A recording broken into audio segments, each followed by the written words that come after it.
Here is another Explorer tape. Recordings taken from the research file of the Monroe Institute of Applied Sciences. This is one of a series that has been released by the Institute upon the request of many who believe that such information needs to be part of man's general knowledge. Our explorers, as we call them, are individuals who have learned to move into other states of consciousness, utilizing special Institute methods to do so, and without the use of drugs or electrical stimulation. Most important, each has learned to communicate and report vocally during such tests. It is the recording of such communications along with that of the monitor that you will hear. The explorer is lying down in total darkness in an isolation booth, wearing audio headphones, and various electrodes are attached to the body to signal physiological states to the instruments in the control room.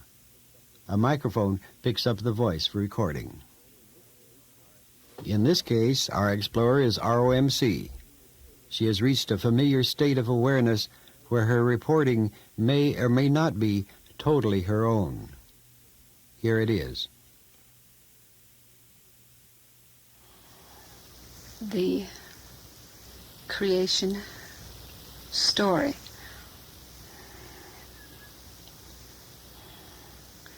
In the beginning,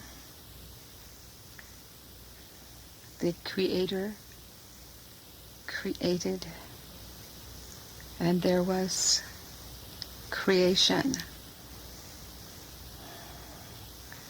And how did it all take place? In the beginning,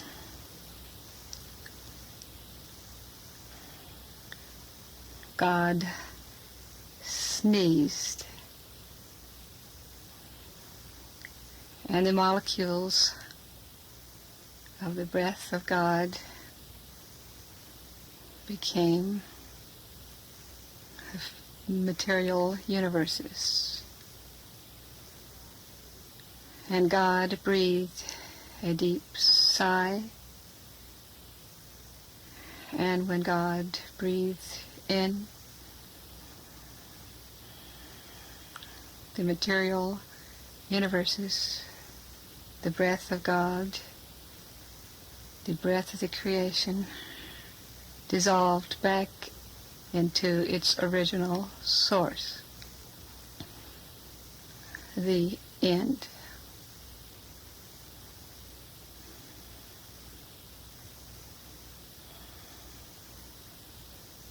What does this mean? This means that there is the Creator, there is the created, there is the creation.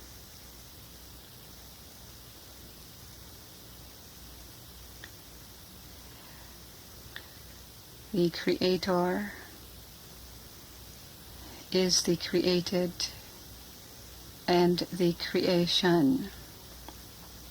All is one, and one is all. There is no beginning, and there is no end.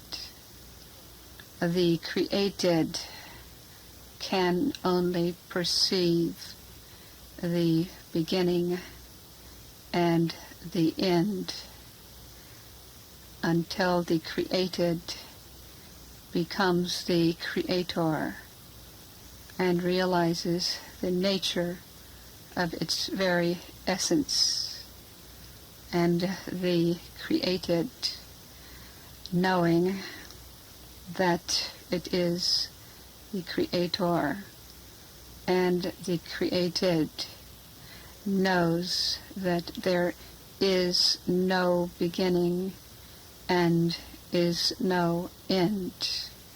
There is only is.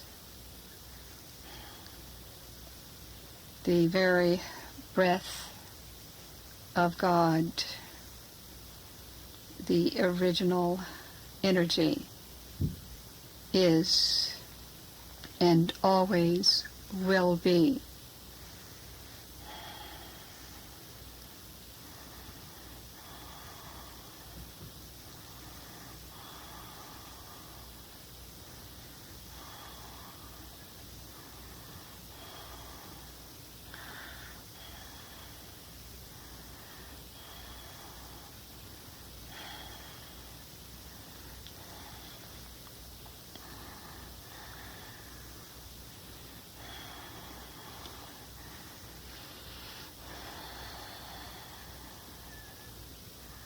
Would like to continue this lesson. We would like for you to take in your hand a piece of white paper.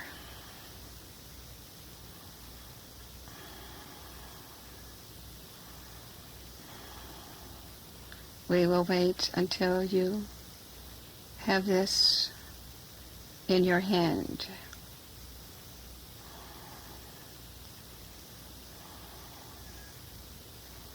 Please tell us when you are ready. I have it in my hand. Thank you. Could you describe to us what you have in your hand? I have what we call a rectangle, and I am holding it with my left hand at the narrow side of the rectangle with the long wires facing upward. I see a white piece of paper with a very faint pattern in it.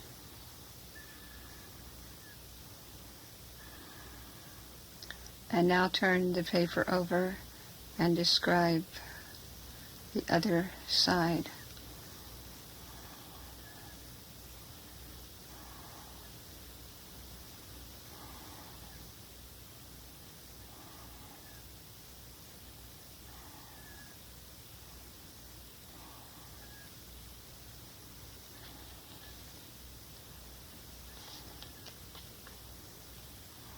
This particular piece of paper had words inadvertently written on the other side. So I will change to another piece of paper that has simple rules on each side. And as I turn that piece of paper, That is fine to keep the piece of paper that you have. with the words, yes, all right. That is fine. You have described the paper. Yes. Now, we ask, from whence did the paper come? The paper is a piece of our material technology that originally came from a type of tree, and the wood from the tree was ground up and compressed and rolled and formed this piece of paper, this thin piece of paper. Chemicals made it white.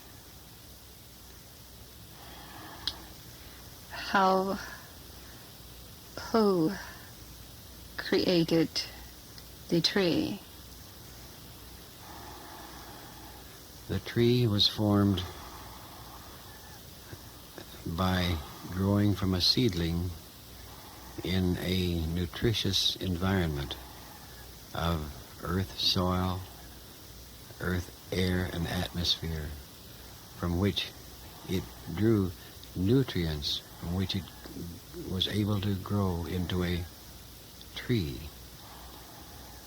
And it came and it began with a tiny seedling. And what created the seedling?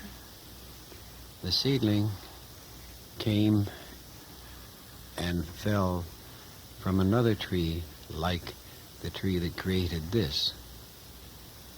and so on in sequence, backwards in what we call time, each one dropping a seedling, which in turn grew to a tree, and dropped another seedling, which in turn grew to a tree, back through possibly many thousands of what we call years.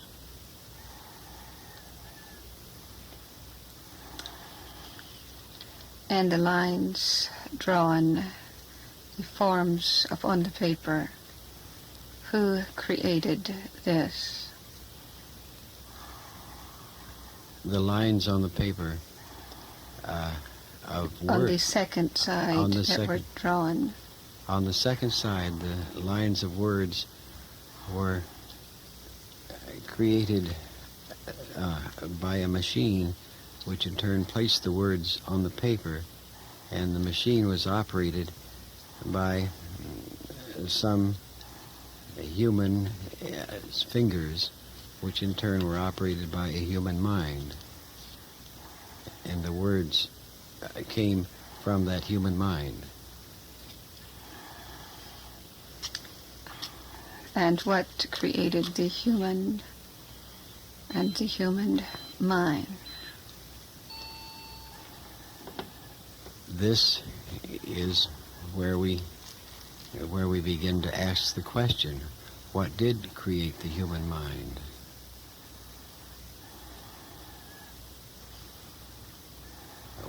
Who operates the human mind? What is beyond the human mind that operates the human mind? Okay, friend. You will admit that you are created. Is that not so? This I very much concur with. Now I would like for you to divide the paper.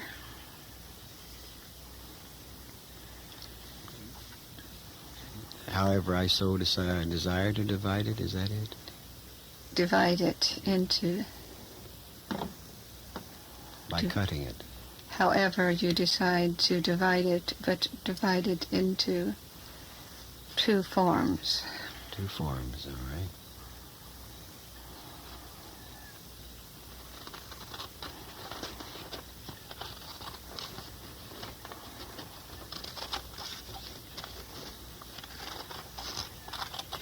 It is now in two forms, in two pieces.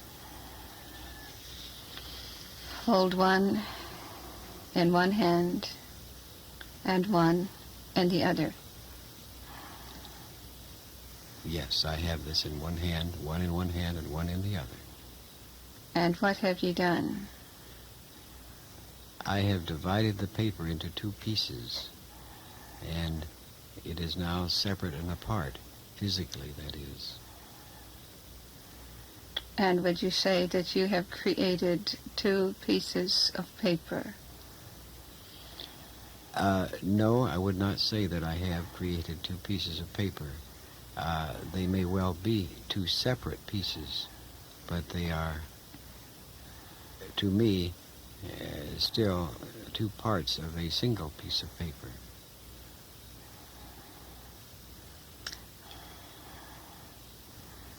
Yes, dear friend. It is one and the same. All is one, and one is all. The original is the Creator. The creation is the original, which comes from the Creator. Therefore, you are created. But at the same time, you are the Creator. It is one and the same. All is one, and one is all in the universe. Do you understand, in essence, this concept? Philosophically, yes, I can perceive the cyclic or wave form of it.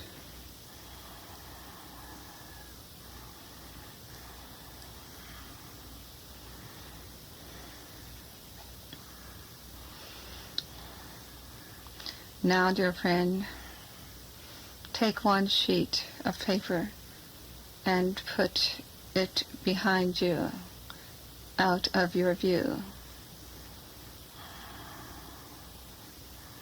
Yes, I have done so.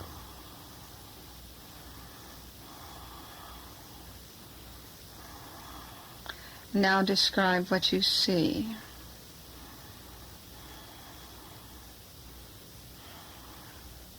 In relation to the paper. I see, or perceive the paper is behind me, where I have put it behind me. You have one that you can see. That is, yes, that is correct. Now feel the paper. Yes. Describe how it feels. It has a smoothness, a thinness, and yet there is a texture to it, meaning that it is not absolutely smooth, because when I run my touch of fingers across it, I can feel that it is not perfectly smooth. It is flexible. I can bend it. Now smell the paper and describe what you smell. I have done so, and it has a smell that we associate with paper. A slightly chemical smell, a slightly wood smell.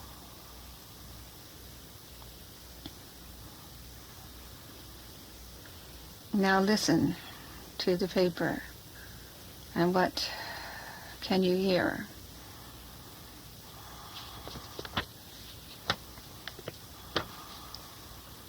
I hear what we call as I bend it, I hear what we call a crackling, which is a change of stresses within the paper as it is bent. If I do not bend it and hold it straight, I seem to hear nothing.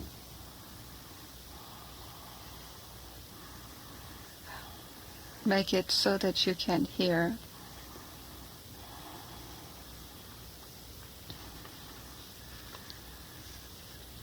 By bending it? However you so choose to hear the paper. By making it into a cylinder and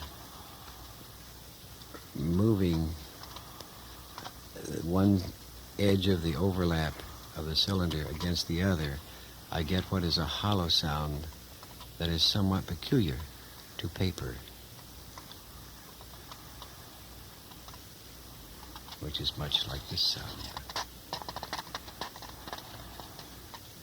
And so, friend, with your five senses, you experience this creation. Is that not so? Yes. And now we ask, how do you perceive the paper that is out of your sight? I perceive it lying on the floor behind me, flat, inert, without motion, without sound. But as I perceive it, it is the same shape and the same whiteness.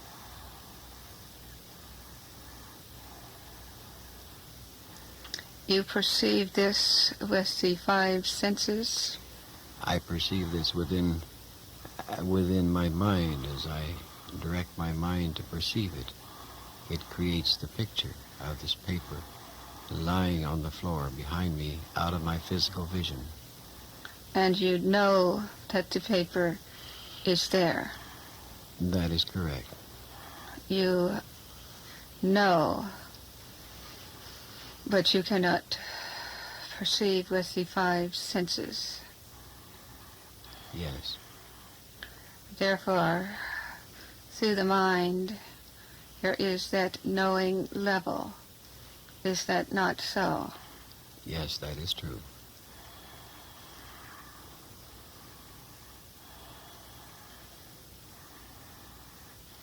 Now, dear friend,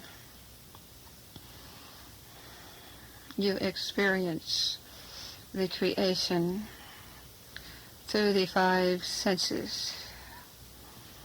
You experience the creation through the mind and dimensions of the mind, and that level within the mind, that knowing level. Is that not so? Yes. And now, dear friend,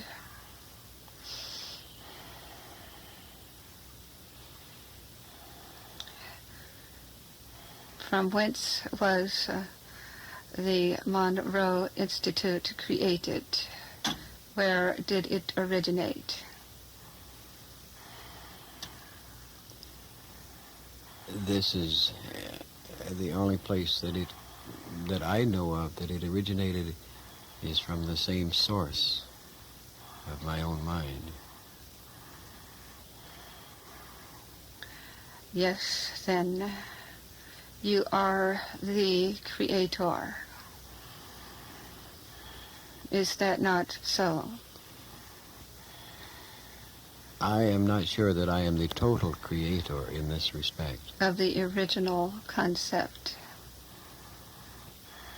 Even the original concept, I do not feel positive or know that such creation was my own entire concept, that it did not originate beyond me. It was perceived in the mind. Is that not so? That is true.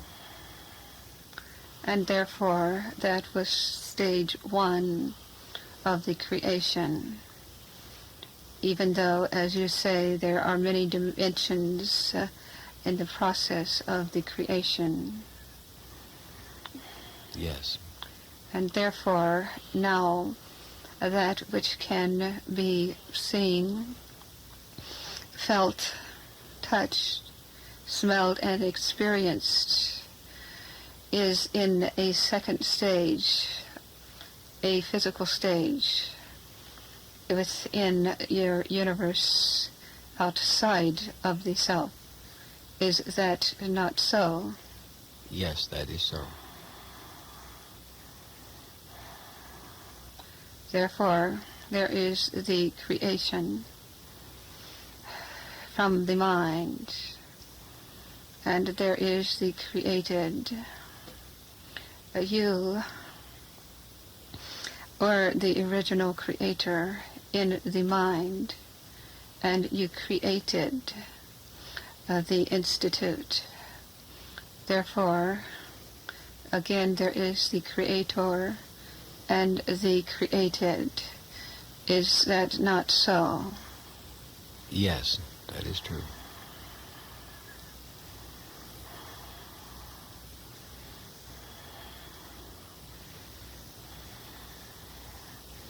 Now let's take it a step further.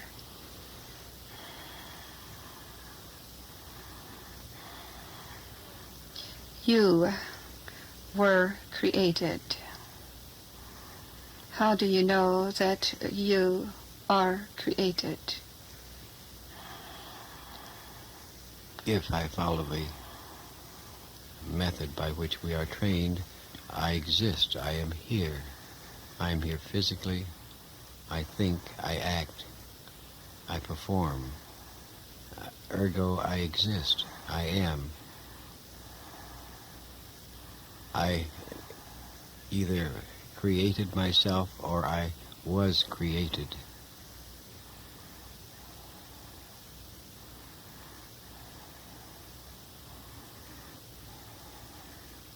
You know that you are. That is correct. I am.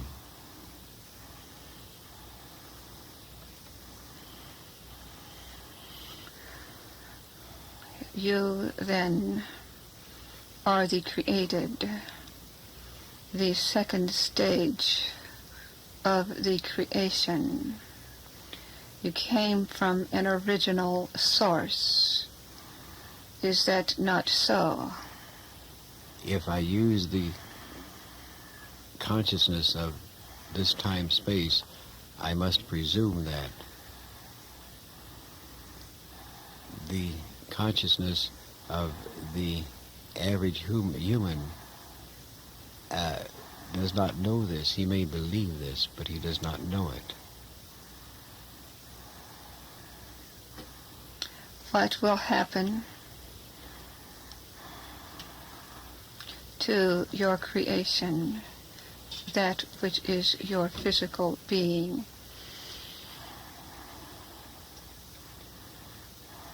It will eventually have served a period of activity and eventually will decay and return to its original elements. Do all beings know this? I presume that all totally or conscious beings know that this does take place. Whether an animal or a plant knows this, I do not know for sure. What happens to everything in the physical dimension? Everything in the physical dimension, again, by the standards of our culture, resumes and goes back to its origin. It eventually returns to the chemicals, to the minerals from which it originated. Therefore, all is one, and one is all. Is that not so? In that respect, it is indeed so. All is the creation. All is the creator. All is the created. Is that not so?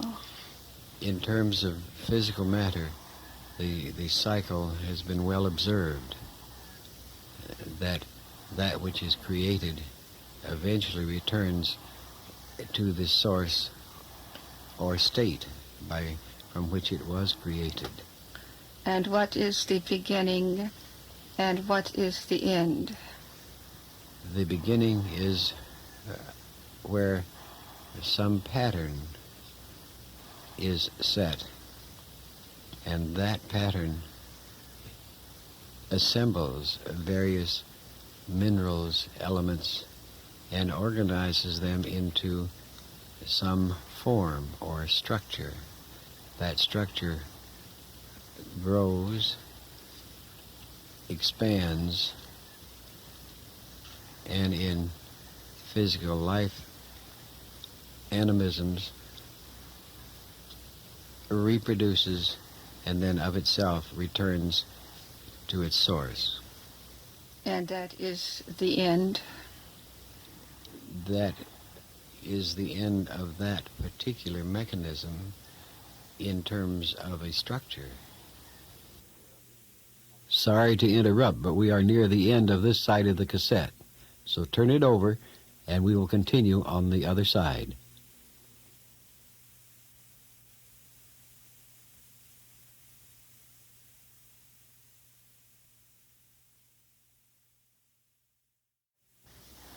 What would the beginning and end be in Earth terms? Germination, gestation, birth, growth, maturity, decline, and death. And this is how the mind of man perceives of the beginning and perceives of the end. Is that not so? This is as man generally perceives it, yes. Therefore, what is beginning and end? conception and death in his terms. And it is the perception of the mind of man. Is that not so? This is the perception, yes, this is how the mind of man perceives it.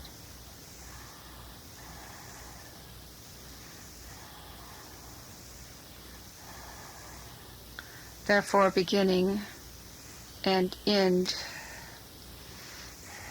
is in the second dimension, not of the original form.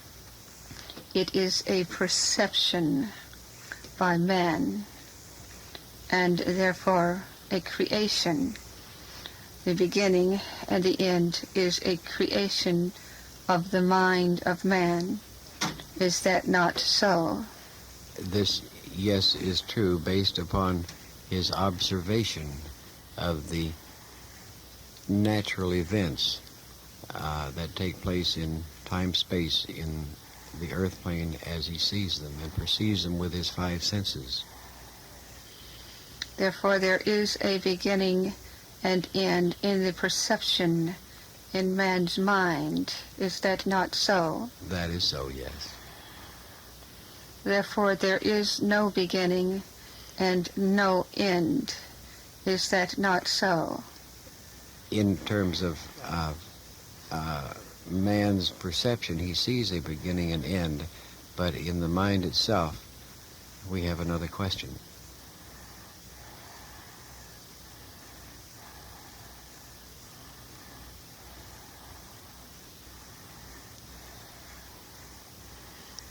In the beginning, God sneezed, and the breath of God became the material universe.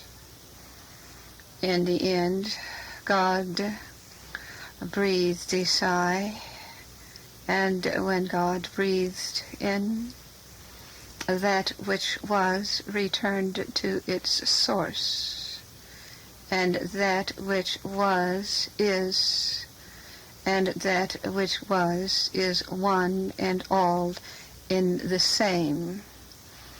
The original is the beginning and the end, as it is experienced in the five senses.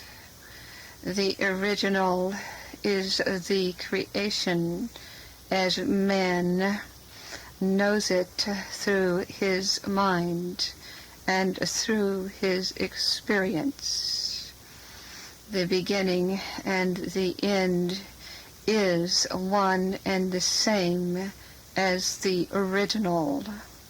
There is only one force in the universe. There is only one energy in the universe. And when this energy is divided, just as the paper that you have before you was divided, it is then still the same, one and the same base, the same origin. It is one and it is two. It is one paper in form, and it is divided, and it is one in substance, but it is one in its essence. There is in the universe one basis, the creator, the created, the creation. One is all, and all is one. The earth is, it is a form. It was created, and it is and always will be, even though it will not always be perceived in the physical level. The physical level of the earth is perceived by the human senses, by the human mind. The physical level will transform. It will transform into another level. It is now perceived to be physical. The physical universe was created, but it is and always will be. It will change its form from the physical and go into another dimension, but it is and always will be one and the same in its very essence. This is the basis of creation. One is all and all is one. Is this understandable to the human mind? By inference, then, if all is one and one is all, then I therefore am both creator and created. That is so.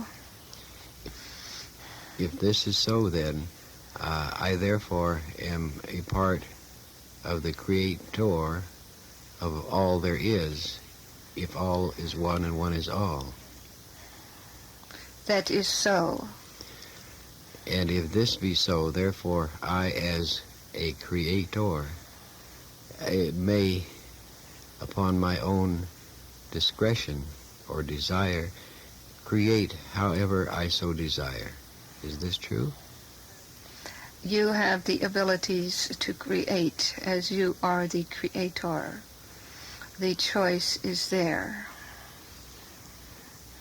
Then, if I am the creator, how then, if I am such, how did I create myself originally? That is the very essence of this lesson. One is all and all is one. You were created and you became a creator, and you in turn create, and then in turn there is another creation. There are many levels of creation. You did not create yourself. You were created to become a creator. One is all and all is one in the universe, and the energies are one and the same. You did not have to create yourself.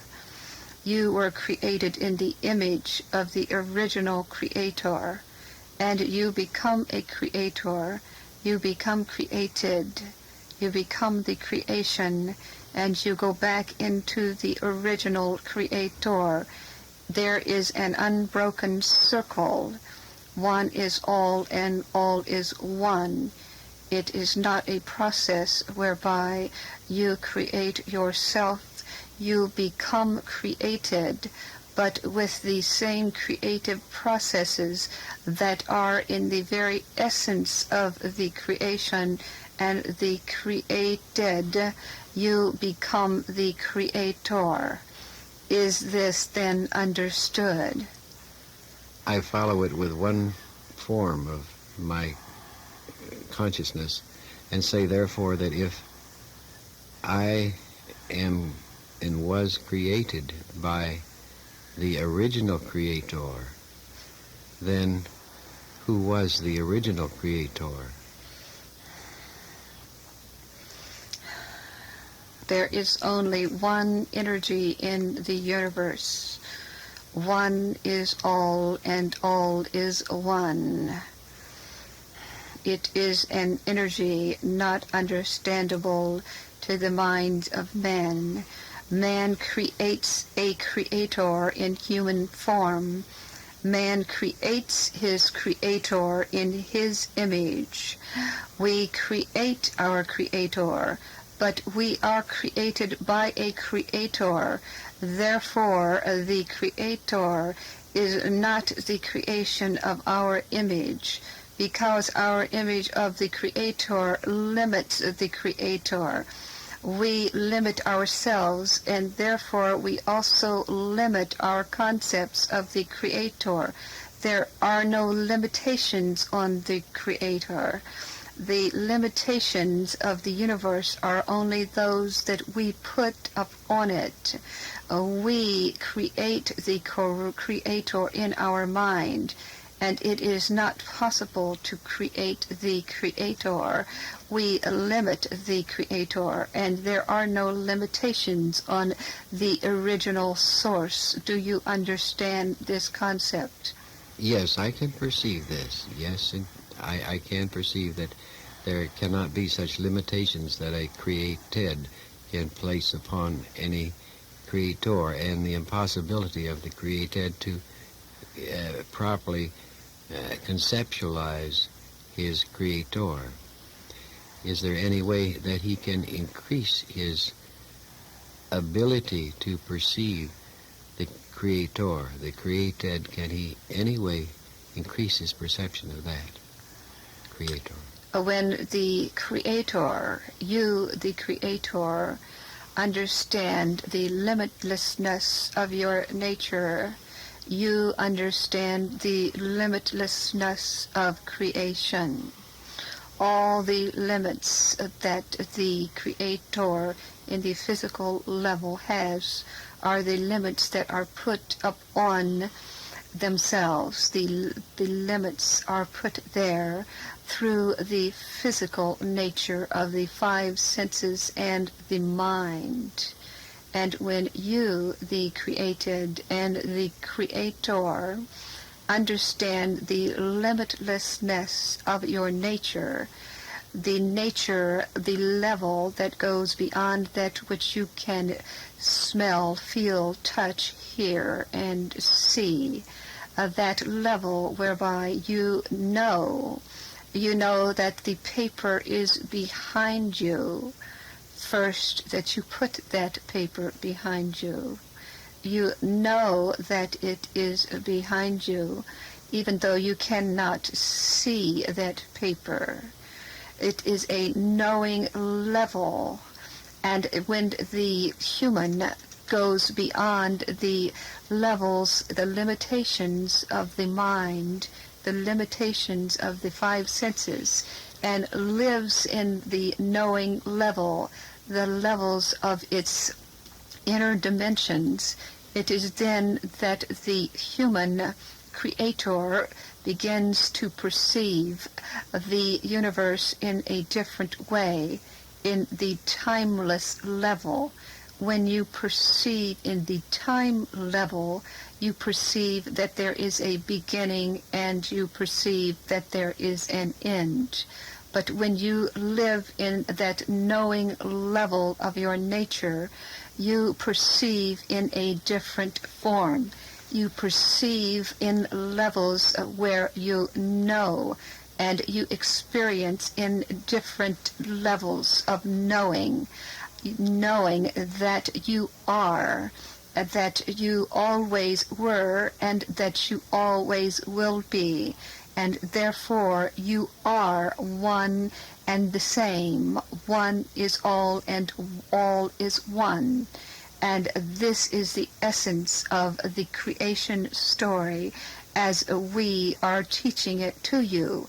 However, we do not have to teach. All beings know. It is within their very natures to know. It is only perceiving in a different way, opening up beyond the five senses, and the mind opening up into levels beyond whence the human perceives in the physical realm, but perceives beyond the physical levels. Is this understandable, friend? Yes, my friend, it is understandable, and of course you are aware this is the very process that we at the Institute here are attempting to do. And how can we improve this process?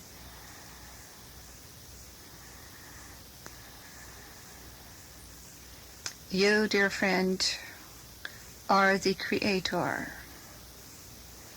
And as your creative processes continue to function in their fullest, there is continual movement in the processes of your own creative universe. There is a movement in energies. When energies are blocked in your creative universe, then the flow is not as it should be. And of course you are aware when that happens.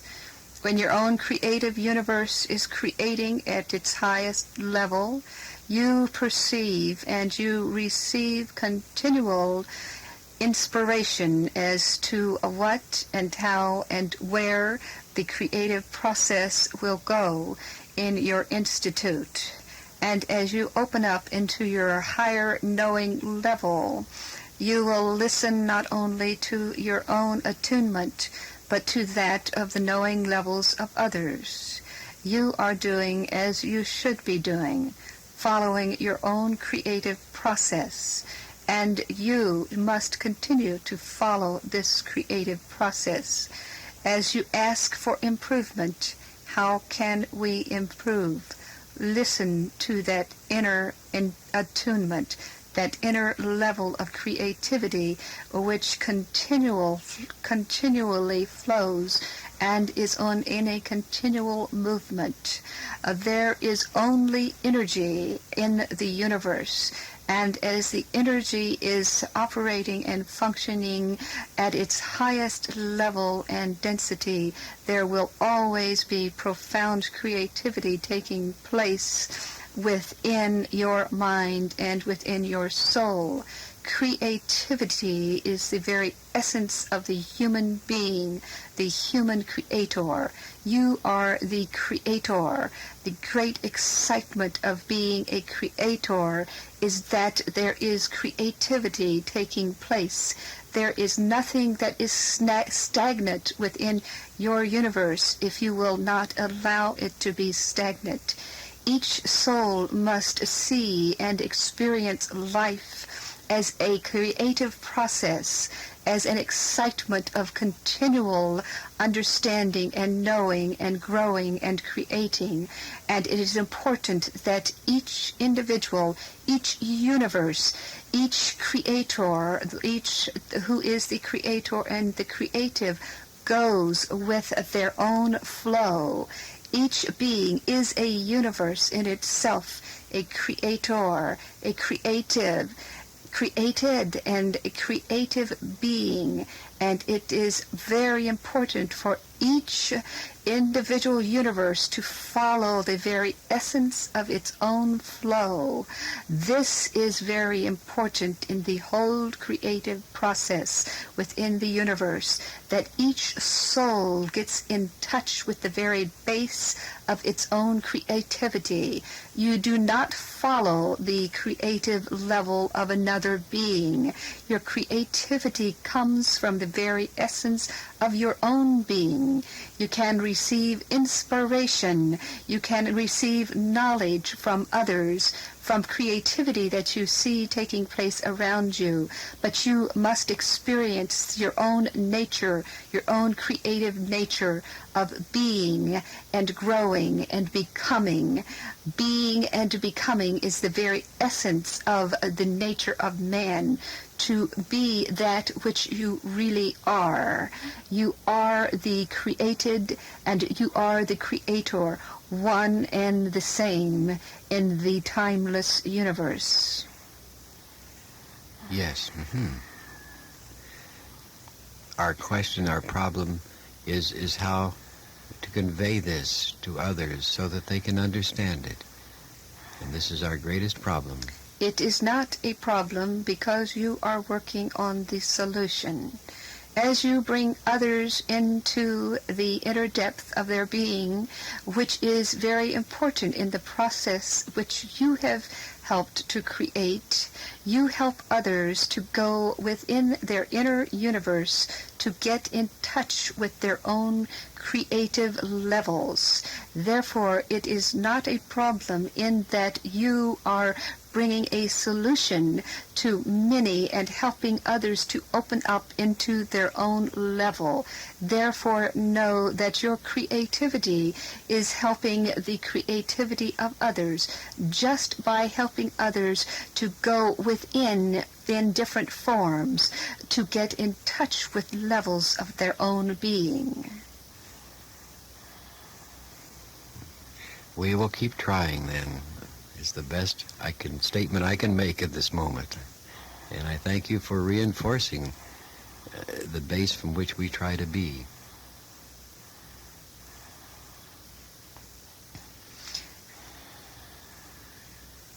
We thank you, friend.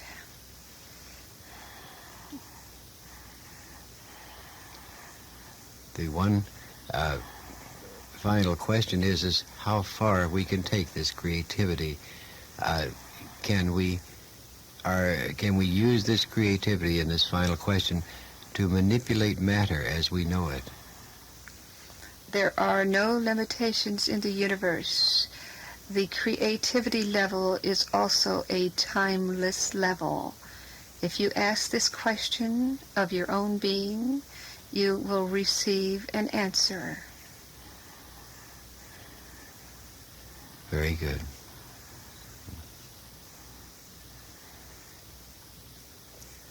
So we then have the answer to how creation began. It began with a sneeze and ends with a sigh. Is that correct? This is a concept in human terms, an illustration that the human mind can perceive, and we can put it in a humorous concept because the humor of the human nature is also very important. Yes, I appreciate that very much and very deeply. And humor has its own value. We could also say that God laughed and the universe was created, and he breathed in, and all that was created came back to its original source. It is one and the same. Yes. The end. Thank you, friend. Thank you, my friend. It's very, very warm. And human, as we put it. And we shall step aside and appreciate the chance to speak with you. We are all teachers and we are all learners. We are one and the same. We teach and we learn. You teach and you learn. We teach and we learn. One is all and all is one in the universe. Thank you, friend. Thank you. And I will certainly share this with many people, many humans.